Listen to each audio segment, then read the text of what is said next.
So we're very fortunate that our third panelist indeed did arrive. And, oh, thank you. Again, I really want you to read the full bio, but very briefly, Craig Murray is a former British ambassador to Uzbekistan and now broadcaster and human rights activist. As ambassador, Craig has set the courageous example of speaking up about inhuman practices involved in the so-called war on terror, which cost him his diplomatic career. I'll turn it over to you now, Craig. Welcome.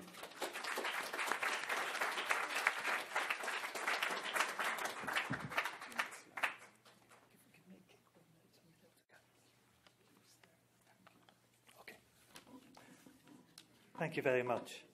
I'd like to share some thoughts with you today.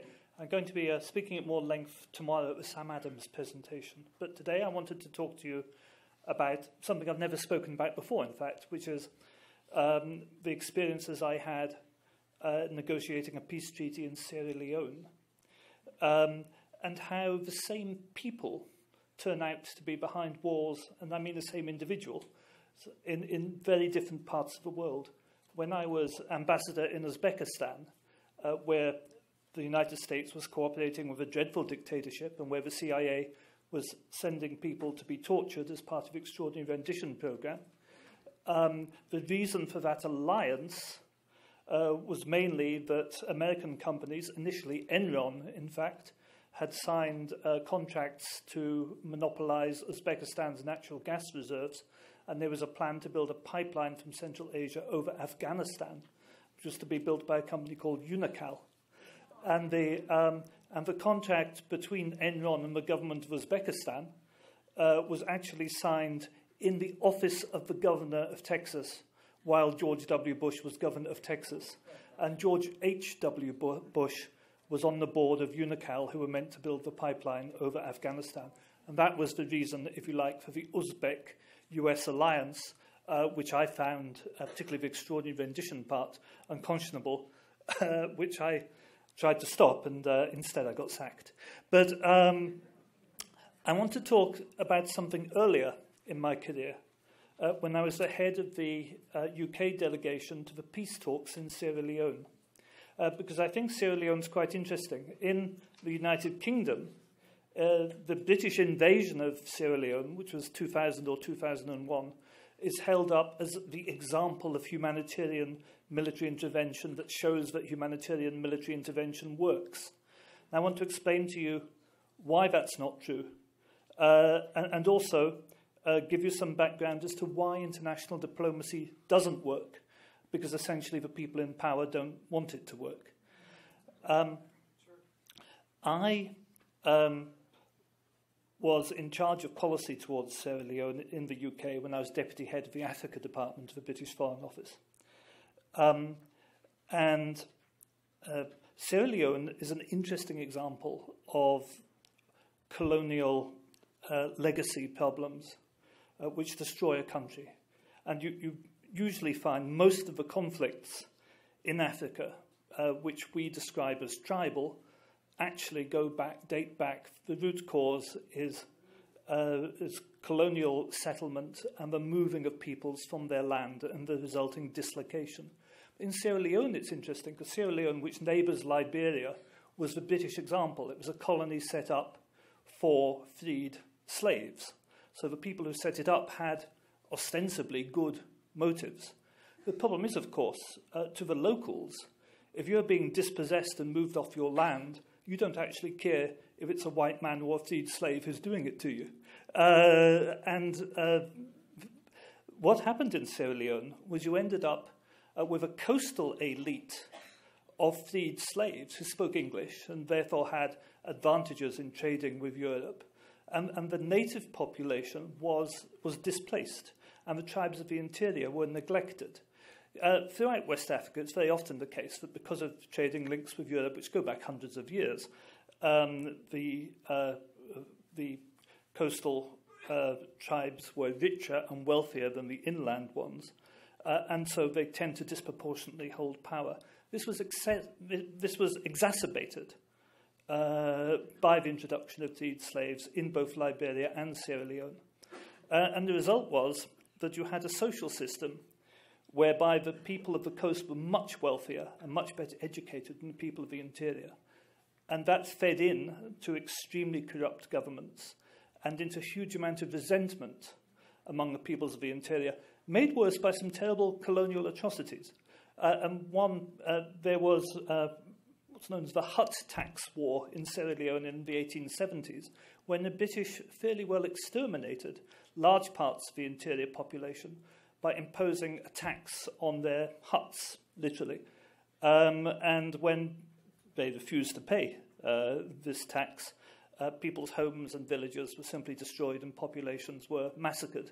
And that the Hut Tax War of Sierra Leone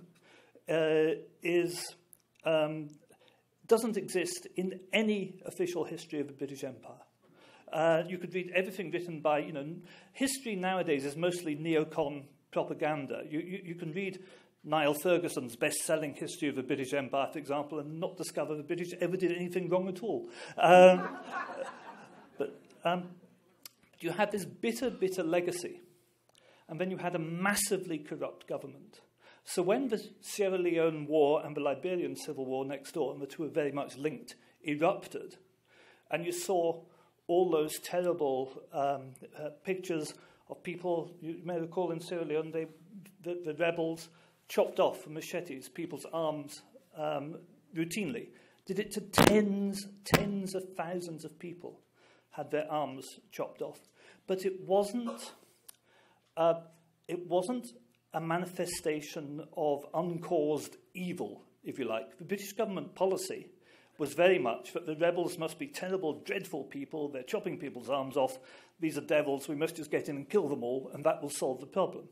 But the problem is, no matter how inhumanitarian an act may be, no matter how appalling an action is, there is always a cause. Human beings are human beings. The people doing this were human beings like you and me, and I'll discuss that a little more in a moment. People don't suddenly erupt into chopping people's arms off without something having gone terribly wrong in history that turned them that way. This was something the British government didn't want to hear. When I was saying to them, listen, what we have to do is find the grievances and causes of extreme poverty and extreme alienation that causes this kind of thing to happen, they were saying, no, we just need to shoot them. We had a situation where the official narrative, if you like, was that the elected government of President Kaba had been deposed in a coup by the armed forces and these rebels. And that was true as far as it goes. But it didn't account for the fact that the elected government was incredibly corrupt, as all its predecessors had been, and that resources were incredibly concentrated among a tiny number of people. I found myself in the year 1999 in Lomé in Togo, locked in a hotel room with the Sierra Leone government, with the representatives of the rebels, the RUF, with representatives of the governments of Liberia and Libya. At the time, that was Charles Taylor's people and Colonel Gaddafi's people, with an American ambassador named Joe Melrose and his staff, and the United Nations, who were cheering the talks, and we had to try to get a peace treaty together in these circumstances. And when I say we were locked in, we were literally locked in. You would get shot if you tried to go out. Even I might have got shot if I tried to go out. A German diplomat was shot dead in Togo in 1995 by the Togolese, so it was not a safe place. And I recall sitting there before the Americans turned up a week late, I know not why, but when we, in the very first session, I sat there and I looked around, and there were all these rebels from the RUF. There were two very hard men from the Sierra Leonean government. There were 3 representatives of Colonel Gaddafi and 4 representatives of Charles Taylor. And I thought, do you know, I'm the only man in the room who's never killed anybody. I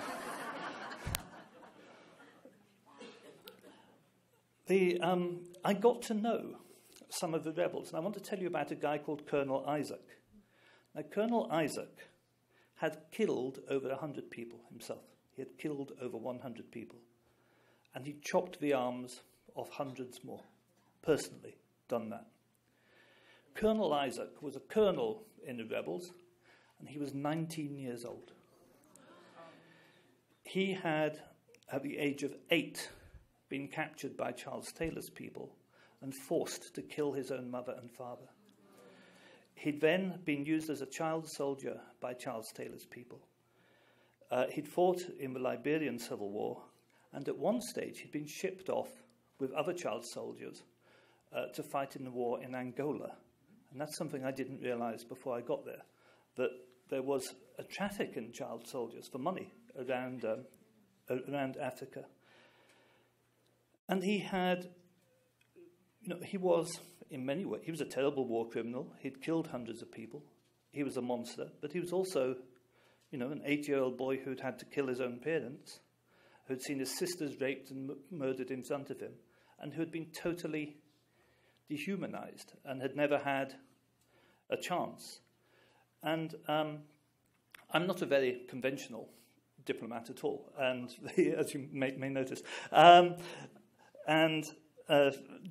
My negotiating tactic, if you like, was to sit round and to socialize with them, not only see them in the formal sessions. And I don't actually take hard drugs myself, just because I don't happen to like them, not from any moral reason. But they would sit around taking cocaine, and I would sit around drinking whiskey, and we'd talk deep into the evening. And Colonel Isaac's hope was from the peace process that he would get an education, that he'd be taught how to read and write, and eventually he wanted to go to college. That's what he hoped would come out of it. And we were putting together a peace treaty whereby the rebels, the RUF, would get 4 or 5 ministers in the government. They were bidding for 8 ministers in the government. The government of Sierra Leone wanted to give them 2 ministers. But you imagine that. You're putting all the people who would have been put into that government were mass murderers. There's no doubt about it. And you think of the ethical difficulties that arise here, because they are really profound. And I found them personally profound. I mean, it wasn't just a question of an intellectual exercise. I would go back every night. Some nights I would cry after hearing some of these stories and try to figure out how we did it. Eventually, we did manage to piece together the signing of a peace agreement for which Jesse Jackson flew into town. And I'm very, very sorry if this disillusions any of you. It disillusions me. He's a horrible person. He came off the plane and he'd sent an assistant out to prepare the ground ahead of him. He came out of the plane, and I was to travel with him in the car on the way in from the airport to brief him on what had been happening. And this young female assistant who'd been sent ahead of him, he just yelled and screamed at her the entire way in because there'd been no television cameras at the airport. And she was trying to point out to him there are no television cameras in Togo, but it didn't seem to help. But he was purely an aside. Never meet your heroes, because they turn out to be horrible. We got the peace agreement signed, and had enormous... persuading... one of the things that was to be done was that the rebel army, the RUF, was to be turned into a political party. I spent ages trying to persuade the British aid agency that they ought to put up money to help fund. It was desks and photocopiers and that kind of things that you need if you're becoming a political party. They were saying, these people are murderers and criminals, we're not giving them anyway. We pieced something together. And I was stuck in that hotel for about 2 months. Over that period, I saw people on both sides gradually come together and get to talk to each other and look like they could work together. The agreement held for about a year, then fighting broke out again, and then the British invaded. I think the agreement did save. When we started negotiating the agreement, people were dying at about 10,000 a month. For the year after the agreement, about 500 people a month died. So I think we achieved something. Whether the agreement could ever completely have stuck, I don't know. But there's no doubt at all that the British government connived at unsticking it. Neither the British nor the American government provided any of the things they said they were going to provide. And in fact, really it was buying time the agreement. And I should say, I didn't know this at the time I negotiated it. But it was in effect buying time in order to prepare for the British military invasion, which came on in. And I was being used as a tool, if you like, by my own government, which didn't tell me what it was doing. But I want to tell you this. Sierra Leone is famous for blood diamonds. It's probably the biggest source of blood diamonds in the world. And much of the conflict was fueled by the control of blood diamonds. But there's something in Sierra Leone which is even more valuable, and that's titanium. Now, there's a mineral, and you must forgive me, I can't pronounce the letter R very well. It's called rutile, R-U-T-I-L-E. There's a mineral called rutile, of which Sierra Leone, I believe, is the biggest source in the world, and it's extremely valuable. And the Sierra Leone Rutile Company owns what I think is the world's largest rutile mining operation, which is owned by Titanium Resources Group. Now, after the British Army took over, Sierra Leone really reverted to something like colonial status because there was a British head of the Ministry of Finance, the chief of police was British, expatriate British people were put into all the sort of key positions in government. The diamond mines fell into hands happy, with which the City of London were helpful. And the titanium, all of it, came under the control of the Titanium Resources Group. And Titanium Resources Group, which still owns all of Sierra Leone's titanium, the chair is a guy called Walter Cansteiner III. And he was the Assistant Secretary of State for Africa under George Bush at the time of the talks and at the time of the British invasion. And you can look this up, you can check this. He was also a founding partner of the Scowcroft Group, along with Brent Scowcroft. So these are the same people, and Scowcroft, of course, devised the Torture and Extraordinary Rendition program that I came across later in Afghanistan. I told you, you find the same people making money behind the wars all over the world. And I can tell you that as something I've personally witnessed, not as an abstract academic theory. In places as diverse as Sierra Leone and Uzbekistan, I came across the money-making proclivities of these people, the urgent desire of these people to grab world resources as directly causing war and death of the most appalling kind. And another member of the board of Titanium Resources Group is a lady called Baroness Amos. Now, she was a British minister for overseas development at the time of those negotiations, and the lady who refused to put in the resources to make the peace deal work. And she is now, and they're not there as government representatives, they're there entirely as private individuals with shares in Titanium Resources Group.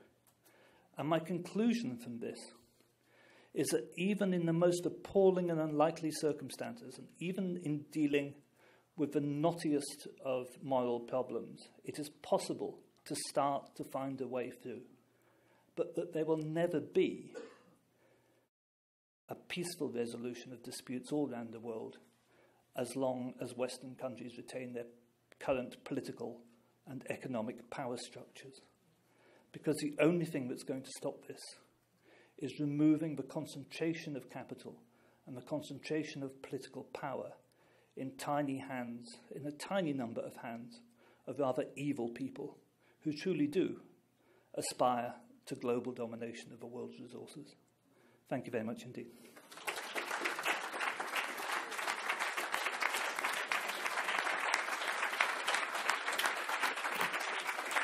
Thank you very much, Greg and Kathy and Mel.